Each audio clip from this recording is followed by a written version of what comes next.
Hello students, welcome my YouTube channel omega with miracle. तो पिछले class में मैंने स्टडी किया था, आपको वीवीआई ऑब्जेक्टिव साइंस का क्वेश्चन था जिसमें आपको 1 घंटा की वीडियो दिया गया था। लेकिन आज की इस वीडियो में हम बहुत ही वेरी वेरी इंपॉर्टेंट क्वेश्चन जो आपको क्वेश्चन को सेलेक्ट करके आपको प्रकाश के प्रवर्तन और अपवर्तन चैप्टर से आपको सिलेक्ट किया गया है। इसमें आपको 35 क्वेश्चन नंबर दिए गए हैं और आपको ये डिसाइड करना है कि आप कितने तरह के क्वेश्चन का सॉल्व कर लेते हैं। और वीडियो को पॉज करके आपको क्वेश्चन जो का आंसर जो है आपको कमेंट्स में देना है। तो चलिए आज स्टार्ट करते हैं। आज का हमारा टॉपिक क्या है? फिजिक्स क्लास 10 प्रकाश के अपवर्तन और परावर्तन चैप्टर से आपको वीवीआई ऑब्जेक्टिव क्वेश्चन 35 क्वेश्चन है। तो इसका सोल्यूशन करेंगे। तो पिछले वाला क्लास का अगर वीडियो नहीं देखे हैं, इस वीडियो के लिंक में डिस्क्रिप्शन में मिल जाएगा, आप जाकर देख सकते हैं।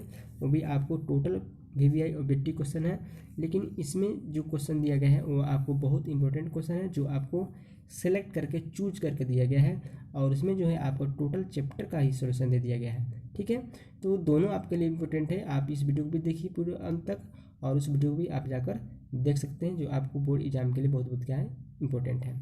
तो चलिए आज के स्टार्ट करते हैं। हमारा चैप्टर है भौतिकी physics class 10 VVI objective question for 2020 board. यहाँ पे लिखा है वीवीआई ऑब्जेक्टिव क्वेश्चन। ठीक है, 2021 के लिए क्या है बहुत बहुत इंपॉर्टेंट है। चलिए क्वेश्चन नंबर 1 से स्टार्ट करते हैं। देखिए चैप्टर का नाम क्या है? प्रकाश के परिवर्तन और अपवर्तन। क्वेश्चन नंबर 1 कहता है कि प्रकाश किस रेखा में गमन करती है? ऑप्शन ए में है सीधी रेखा, बी में है टेढ़ी रेखा, सी में है वक्र रेखा, डी में दी इनमें से कोई नहीं। तो अगर आपको आंसर पता है तो आप कमेंट्स में जरूर आंसर लिखें। तो प्रकाश की किस रेखा में गमन करती है? तो प्रकाश जो है आपको सीधी रेखा में गमन करती है, यानी कि एक ऑप्शन में हो जाएगा, एक क्या जाएगा सीधी रेखा में गमन करती है। चलिए क्वेश्चन नंबर 2 में देखते हैं कि किरणों के समूह को क्या कहते हैं? किरणों के समूह को क्या कहते हैं? ऑप्शन ए में है दर्पण, बी में है लेंस, सी में है किरणपुंज, डी में इनमें से कोई नहीं। तो किरणों के समूह को क्या कहते हैं? तो किरणों के समूह को क्या कहते हैं? किरणपुंज कहते हैं। क्या कहते हैं? किरणपुंज भी कहते हैं, प्रकाश पुंज भी कहते हैं, यानी कि 2 का ऑप्शन में क्या हो जाएगा? सी। क्लियर। चलिए थर्ड नंबर क्वेश्चन देखते हैं। थर्ड नंबर क्वेश्चन कह रहा है कि किरणपुंज कितने प्रकार का होता है? थर्ड नंबर क्वेश्चन कह रहा है कि किरणपुंज कितने प्रकार का होता है? ऑप्शन ए में दिया है 1, बी में दिया है 2, सी में दिया है 3, डी में दिया है 4। तो किरणपुंज कितने प्रकार का होता है? तो किरणपुंज आपको 3 प्रकार का होता है। कितने प्रकार का होता है? 3 प्रकार का होता है, अपसारी, अभिसारी और समांतर। अभिसारी किरणपुंज, अपसारी किरणपुंज और समांतर किरणपुंज, यानी कि 3 का ऑप्शन में कितना हो जाएगा? सी, 3 होते हैं। चलिए 4 नंबर क्वेश्चन देखेंगे कि निर्वात में प्रकाश की चाल कितनी होती है? निर्वात में प्रकाश की चाल कितनी होती है? ऑप्शन ए में दिया है 3000 मीटर पर सेकंड, बी में दिया है 300 मीटर पर सेकंड, सी में दिया है 3 लाख किलोमीटर पर सेकंड, और डी में दिया इनमें से कोई नहीं। तो निर्वात में जो प्रकाश की चाल होती है कितनी होती है? आपको 3 × 10⁵ यानी कि 3 × 10⁵ किलोमीटर पर सेकंड होती है। क्लियर। तो 3 × 10⁵ किलोमीटर पर सेकंड होती है निर्वात में प्रकाश की चाल। और इसी को अगर आपको मीटर में पूछता तो हो जाता है 3 × 10⁸ मीटर पर सेकंड। मीटर पूछेगा तो 3 × 10⁸, और किलोमीटर पूछेगा तो 3 × 10⁵ किलोमीटर पर सेकंड, यानी कि 4 का ऑप्शन में क्या आ जाएगा? सी। क्लियर। अभी तक आप वीडियो को लाइक करेंगे तो वीडियो को जरूर लाइक करेंगे। चलिए 5 नंबर क्वेश्चन देखते हैं। 5 नंबर क्वेश्चन में दिया है कि प्रकाश की चाल सबसे अधिक किसमें होती है? 5 नंबर क्वेश्चन में दिया है प्रकाश की चाल सबसे अधिक किसमें होती है? ऑप्शन ए में दिया है हवा, बी में दिया है पानी, सी में दिया है कांच, डी में दिया है हीरा। तो प्रकाश की चाल सबसे अधिक किसमें होती है? ऑप्शन ए में दिया है हवा, बी में दिया है पानी, सी में दिया है कांच, डी में दिया है हीरा। तो प्रकाश की चाल सबसे अधिक किसमें होती है? आपको हवा में होती है, निर्वात में होती है, यानी 5 का ऑप्शन में क्या हो जाएगा? ए, हवा में होती है। चलिए क्वेश्चन नंबर 6 में दिया है कि प्रकाश के परिवर्तन के कितने नियम होते हैं? प्रकाश के परिवर्तन के कितने नियम होते हैं? ऑप्शन ए में दिया है 1, बी में दिया है 2, सी में दिया है 3, डी में दिया में से कोई नहीं। तो प्रकाश के परिवर्तन नियम कितने होते हैं? आपको 2 होते हैं। कितने होते हैं? प्रकाश के परिवर्तन नियम कितने होते हैं? 2 होते हैं। चलिए 7 में क्वेश्चन दिया है कि प्रकाश का वेग न्यूनतम होता है। देखिए क्वेश्चन ध्यान से, कि प्रकाश का वेग न्यूनतम होता है। ऑप्शन ए में दिया है निर्वात, बी में दिया है जल, सी में दिया है वायु, डी में दिया है कांच। तो प्रकाश कवि का न्यूनतम किस में होता है? ए में दिया है निर्वात, सी में दिया है जल, डी में दिया वायु, डी में दिया कांच। तो किस में होता है? तो कांच में होता है। 7 ऑप्शन में क्या हो जाएगा? डी किस में होता है? कांच में होता है। क्लियर? चलिए 8 नंबर क्वेश्चन दिया है कि मोटर गाड़ी के सामने लगा रहता है।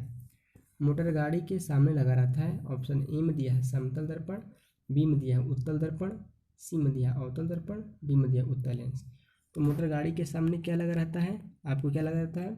उत्तल दर्पण लगा रहता है जी। क्या लगा रहता है?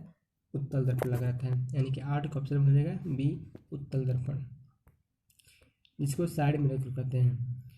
चलिए 9 नंबर क्वेश्चन दिया है कि मोटर कार के हेडलाइट में किसका उपयोग होता है? मोटर कार के हेडलाइट में किसका उपयोग होता है? ऑप्शन ए में दिया है समतल दर्पण, बी में दिया है उत्तल दर्पण, सी में दिया है अवतल दर्पण और डी में दिया है उत्तल लेंस। तो मोटर कार का जो हेडलाइट होता है वह किस चीज़ का बना होता है? तो अवतल दर्पण का बना होता है। यानी कि 9 का ऑप्शन में हो जाएगा सी अवतल दर्पण। ठीक है, 9 का ऑप्शन क्या हो जाएगा? सी अवतल दर्पण। क्लियर? चलिए 10 नंबर क्वेश्चन में है, 10 नंबर क्वेश्चन में दिया है कि प्रकाश की चाल, प्रकाश की चाल का संकेत क्या होता है? प्रकाश की चाल का संकेत क्या होता है? ऑप्शन ए में दिया है ए, बी में दिया है पी, सी में दिया है क्यू, डी में दिया है सी। तो इनमें किसका संकेत होता है प्रकाश की चाल? तो प्रकाश की चाल को सी से सूचित किया जाता है। 10 का ऑप्शन में हो जाएगा डी, सी से सूचित किया जाता है। तो अभी तक आप वीडियो को लाइक नहीं किए तो वीडियो को जरूर लाइक करेंगे और वीडियो को छोड़कर भागिए मत, क्योंकि इससे बहुत इंपॉर्टेंट क्वेश्चन आपको अभी मिलने वाला है जो आपको शायद पता ही नहीं होगा, लेकिन जो बोर्ड एग्जाम के लिए क्या है बहुत क्या है इंपॉर्टेंट है। तो प्लीज़ वीडियो को पॉज मत कीजिएगा, वीडियो को पूरा एंड तक देखें, तभी आपको पूरा कंसेप्ट समझ में आएगा और आप ज़्यादा से ज़्यादा मार्क्स ला सकते हैं। क्लियर? तो चलिए 11 में क्वेश्चन में चलते हैं। 11 में क्वेश्चन में कहता है कि अवतल दर्पण की फोकस दूरी ज्ञात करें यदि उसकी वक्रता त्रिज्या 36 सेमी होती है। क्वेश्चन पढ़ेंगे फिर से। कह रहा है कि अवतल दर्पण की फोकस दूरी ज्ञात करें यदि उसकी वक्रता त्रिज्या कितना हो? 36 सेमी है। तो यहाँ पर देखेंगे आपको वक्रता त्रिज्या मतलब आर बराबर कितना होता है? 36 सेमी दिया हुआ है। हमसे क्या पूछ रहा है जी? एफ पूछ रहा है। तो एफ बराबर फॉर्मूला क्या होता है? r/2। ठीक है, यानी एफ बराबर क्या होता है? r/2। तो 36 का आधा कितना हो जाएगा? 36 का आधा कितना हो जाएगा? 36 का आधा हो जाएगा आपको 18। क्लियर? यानी कि एफ बराबर होता है r/2, तो 36 का आधा कितना हो जाएगा? 18। यानी कि 11 का ऑप्शन में क्या हो जाएगा? सी 18 सेमी। 11 का ऑप्शन क्या हो जाएगा? सी 18 सेमी। क्लियर? चलिए 12 में क्वेश्चन दिया है कि यदि उत्तल दर्पण की फोकस दूरी 25 सेमी है तो उसकी वक्रता त्रिज्या ज्ञात करें। 12 में दिया है कि यदि उत्तल दर्पण की फोकस दूरी 25 सेमी है तो उसकी वक्रता त्रिज्या ज्ञात करें। तो देखेंगे यहाँ पर क्वेश्चन में दिया है आपको फोकस दूरी, फोकस दूरी कितना दिया है आपको? 25 सेमी दिया हुआ है। और क्या पूछा है? आर। तो आर बराबर क्या होता है फॉर्मूला? 2f। क्लियर? आर बराबर क्या होता है? 2f, यानी कि 2 गुणा और एफ कितना है आपका? 25 है। तो 25 से मल्टीप्लाई कितना आ जाएगा? 50 सेमी आ जाएगा। यानी कि 12 का ऑप्शन में क्या आ जाएगा? ए 50 सेमी। क्लियर? समझ में आया? एफ बराबर क्या होता है? r/2। तो आर बराबर क्या होता है? 2f। यानी कि 12 का ऑप्शन हो जाएगा आपका ऑप्शन नंबर ए 50 सेंटीमीटर। चलिए 13 नंबर क्वेश्चन में है, बहुत इंपॉर्टेंट क्वेश्चन है कि यदि वस्तु अनंत पर हो तो प्रतिबिंब कहाँ बनता है? यदि वस्तु अनंत पर हो तो प्रतिबिंब कहाँ बनता है? ऑप्शन ए में दिया है अनंत पर, बी में दिया है फोकस पर, सी में दिया है वक्रता केंद्र पर, डी में दिया है ध्रुव पर। यदि वस्तु अनंत पर हो तो प्रतिबिंब कहाँ बनता है? तो प्रतिबिंब आपको कहाँ बनता है? फोकस पर बनता है। यानी कि 13 का ऑप्शन में क्या हो जाएगा? बी कहाँ बनता है? फोकस पर बनता है। चलिए 14 नंबर क्वेश्चन में कि दर्पण की सभी दूरियां किससे मापी जाती है? दर्पण की सभी दूरियां किससे मापी जाती है? क्वेश्चन देख लेंगे ध्यान से कि दर्पण की सभी दूरियां किससे मापी जाती है। ऑप्शन ए में दिया है फोकस, बी में दिया है ध्रुव, सी में दिया है वक्रता केंद्र, डी में दिया है इनमें से कोई नहीं। तो दर्पण की जो सभी दूरियां होती है किससे मापी जाती है? पोल से मापी जाती है, दर्पण के मध्य बिंदु से मापी है, यानी कि ध्रुव से मापी जाती है। यानी कि 14 ऑप्शन में क्या आ जाएगा, बी किससे मापी जाती है, ध्रुव से मापी जाती है। चलिए 50 में क्वेश्चन कहता है कि गोलीय दर्पण की फोकस दूरी और उसकी वक्रता त्रिज्या में क्या संबंध होती है। कह रहे हैं 50 में क्वेश्चन में कि गोलीय दर्पण की फोकस दूरी और उसके वक्रता त्रिज्या में क्या संबंध होती है, तो F बराबर R/2 क्या होती है संबंध, F बराबर R/2 या R बराबर क्या होता है 2F। क्लियर, यह आपका क्या है रिलेशन है। देखते हैं ऑप्शन में क्या दिया है आधी होती है, दोगुनी होती है, तिगुनी होती है, चौथाई होती है।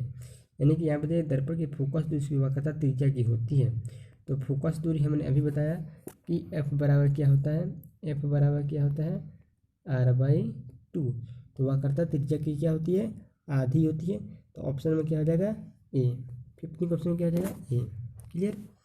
चलिए 16 में क्वेश्चन दिया है कि सोलर कुकर में व्यवहार किया जाता है, सोलर कुकर में व्यवहार किया जाता है।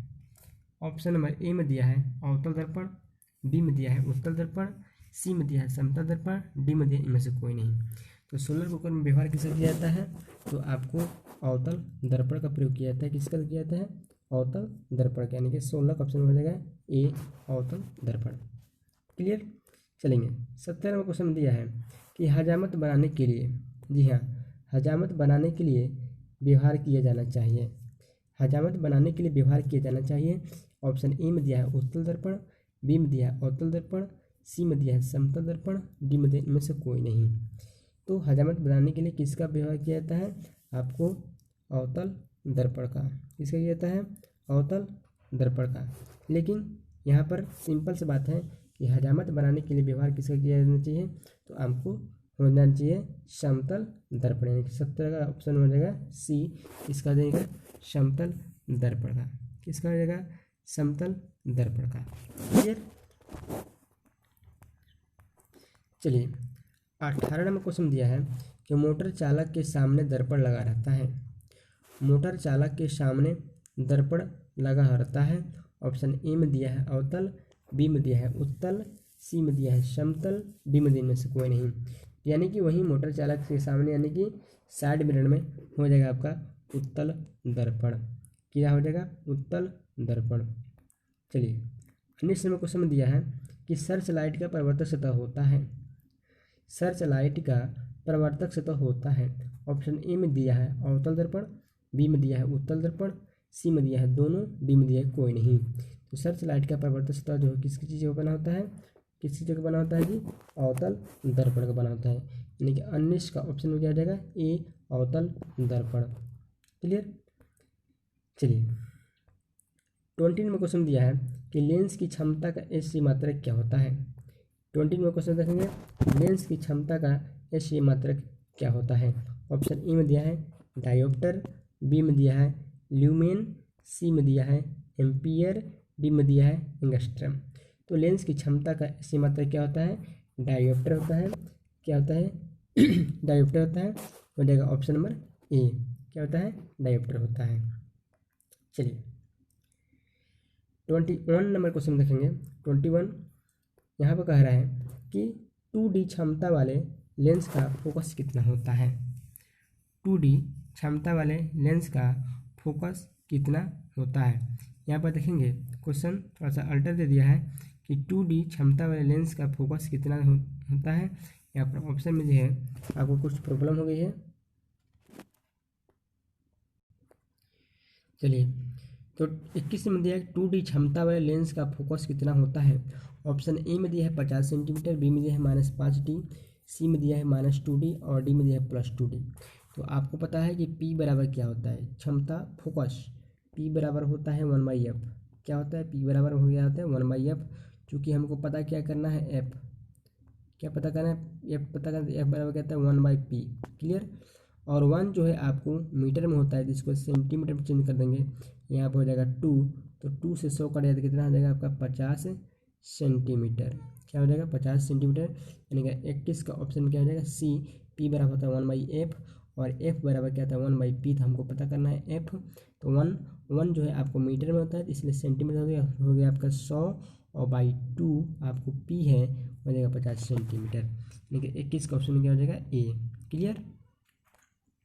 22 में दिया है कि उत्तल लेंस की क्षमता होती है, ऑप्शन ए में दिया है ऋणात्मक, बी में दिया है धनात्मक, सी में दिया है दोनों, डी में दिया में से कोई नहीं। तो उत्तल लेंस की क्षमता क्या होती है, उत्तल लेंस की क्षमता आपको हमेशा क्या होती है धनात्मक होती है। 22 का ऑप्शन में क्या हो जाएगा ए, उत्तल लेंस की क्षमता हमसे क्या होती है धनात्मक होती है। चलिए 23 नंबर क्वेश्चन में कह रहा है कि उत्तल लेंस को क्या कहते हैं, ऑप्शन ए में दिया है अभिसारी लेंस, बी में दिया है द्वि उत्तल लेंस, सी में दिया है अपसारी लेंस, डी में दिया इनमें से कोई नहीं। तो उत्तल लेंस को कौन सा लेंस कहते हैं, उत्तल लेंस को अभिसारी लेंस कहते हैं। क्या कहते हैं, अभिसारी लेंस कहते हैं। 23 का ऑप्शन में क्या हो जाएगा ए, अभिसारी लेंस। क्लियर। चलिए 24 में दिया है कि अवतल लेंस की क्षमता होती है, अवतल लेंस की क्षमता होती है, ऑप्शन ए में दिया है धनात्मक, बी में दिया है ऋणात्मक, सी में दिया है दोनों, डी में दिया से कोई नहीं। तो उत्तल लेंस की क्षमता जो है आपको क्या होती है, अवतल है, अवतल लेंस की क्षमता जो है आपकी क्या होती है ऋणात्मक होती है, यानी कि हो जाएगा ऑप्शन नंबर क्या हो जाएगा बी। अवतल लेंस की क्षमता जो है क्या होती है हमेशा क्या होती है ऋणात्मक होती है। चलिए 25 में दिया है कि अवतल लेंस को कहते हैं, अवतल लेंस को कहते हैं, ए में दिया है अभिसारी लेंस, बी में दिया है द्वि उत्तल लेंस, सी में दिया है अपसारी लेंस, डी में दिया से कोई नहीं। तो उत्तल लेंस को क्या कहते हैं अपसारी लेंस कहते हैं। 25 का ऑप्शन क्या हो जाएगा सी, अवतल लेंस को क्या कहते हैं अपसारी लेंस कहते हैं। ठीक है। तो अभी तक आप वीडियो को लाइक नहीं किए तो वीडियो को जरूर लाइक करेंगे और दोस्तों में जरूर शेयर करेंगे।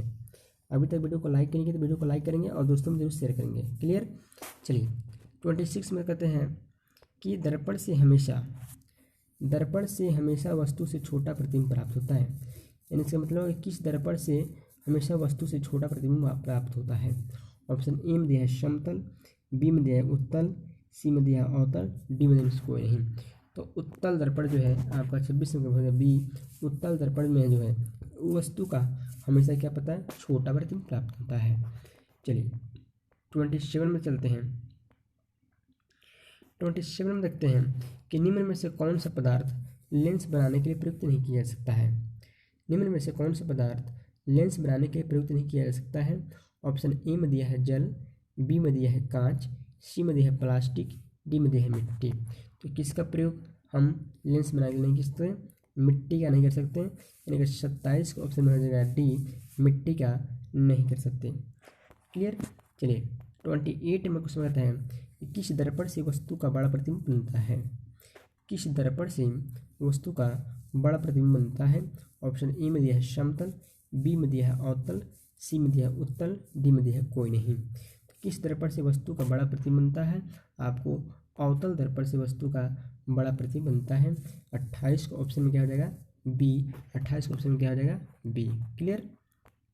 चलिए 29 में क्वेश्चन ध्यान से पढ़ेंगे, बहुत इंपॉर्टेंट क्वेश्चन है कि जब प्रकाश की किरण हवा से कांच में प्रवेश करती है तो मुड़ जाती है। जब प्रकाश की किरण हवा से कांच में प्रवेश करती है तो मुड़ जाती है। ऑप्शन ए में दिया है अभिलंब से दूर, डी में दिया है कोई नहीं, बी में दिया है अभिलंब के निकट, सी में दिया है अभिलंब के समांतर, डी में दिया है कोई नहीं। तो जब आपको कहाँ से पर मिलती है, आपको विरल से सघन माध्यम, विरल से सघन माध्यम तो अभिलंब की ओर मुड़ जाती है, अभिलंब की ओर मुड़ जाती है, यानी कि अभिलंब के निकट चली जाती है। तो हो जाएगा ऑप्शन में क्या जाएगा बी, अभिलंब के निकट चली जाती है। 23 में दिया है फोटोग्राफी कैमरे का अभिदृश्यक होता है, फोटोग्राफी कैमरे का अभिदृश्यक बना होता है।